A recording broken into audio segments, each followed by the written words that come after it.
लंबी लंबी बसवा के लंबी लंबी पाती हो कैनिया लंबी ना हो कैनिया लंबी ना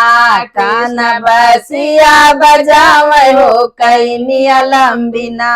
काना बसिया बजावे हो कैनिया लंबी ना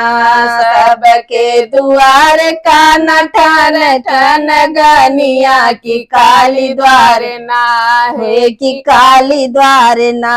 काना बसिया बजावे हो कि काना द्वार ना काना बसिया बजावे हो कि काली द्वार ना लंबी लंबी बसवा के लंबी लंबी पाती हो कैनिया लंबी ना हो कैनिया लंबी ना काना बसिया बजावे हो कैनिया लंबी ना सबके दुआर काना कर ठन गनिया शीतल द्वार ना हो शीतल द्वार ना काना बसिया बजावे हो शीतल द्वार ना काना बसिया बजावे हो शीतल द्वार ना लंबी लंबी बसवा के लंबी लंबी पाती हो कैनिया लंबी ना है कैनिया लंबी ना काना बसिया बजावे हो कैनिया लंबी ना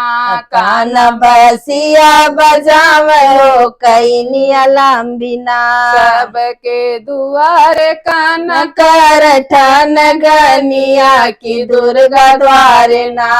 हो कि दुर्गा द्वार ना काना बसिया बजावे हो कि दुर्गा द्वार ना काना बसिया बजावे हो कि दुर्गा द्वार ना लंबी लंबी बसवा के लंबी लंबी पाती हो कैनिया लंबी ना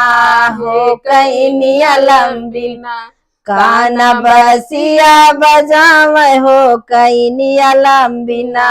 काना बसिया बजावे हो कैनिया लंबी ना सबके दुआर काना कर ठन गनिया की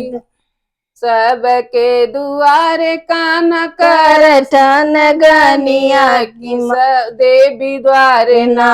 हो कि देगा द्वार ना काना बसिया बजावे हो कि दुर्गा द्वार ना काना बसिया बजावे हो कि दुर्गा द्वार ना लंबी लंबी बसवा के लंबी लंबी पाती हो कैनिया लंबी ना हो कैनिया लंबी ना काना बसिया बजावे हो कैनिया लंबी ना।